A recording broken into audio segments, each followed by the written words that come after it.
Ensuite, je vais créer une nouvelle image. Donc, je clique sur le rond jaune et puis ensuite, je choisis image texture.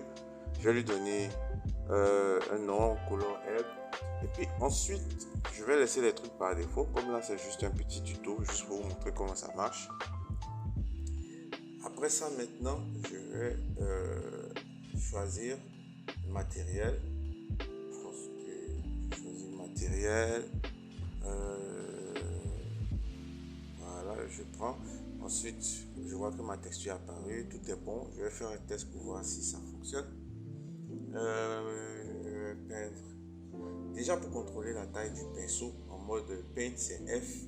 Pour l'intensité, c'est Shift F. Bon, mais après, je vais faire pour ceux qui commencent dans Blender, je vais essayer d'aller pas à pas avec des tutos un peu plus simples. Je vais aller peut-être un peu plus lentement. Là, maintenant, je vais créer une nouvelle texture, carrément.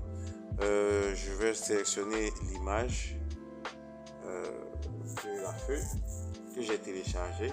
Oui, effectivement, si vous n'êtes pas doué comme moi pour le texture painting, vous pouvez télécharger sur Pinterest des références, des images, des textures intéressantes et puis les utiliser en stencil avec la texture. C'est ce que je suis en train de faire. Là, j'ajuste un peu le stencil.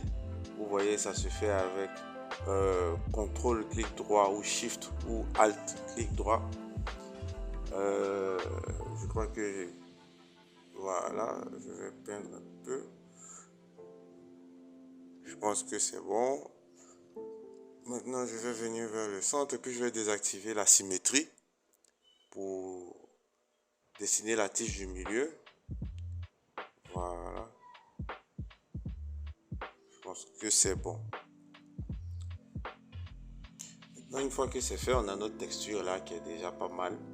Maintenant, si vous remarquez bien, le mesh, il a l'allure un peu rectangulaire. Donc, on va faire un shade smooth pour améliorer la vue. Et là, je passe en mode affichage des matériaux.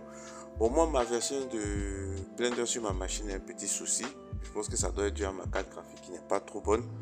Donc, je suis obligé de venir dans les paramètres de rendu et puis activer les paramètres de normal. Je pense que c'est pour augmenter la résolution. Moi, je vais venir dans les paramètres de rendu. C'est plutôt au-dessus, voilà. Performance, je vais mettre high quality normal. Voilà, ça affiche maintenant mes textures.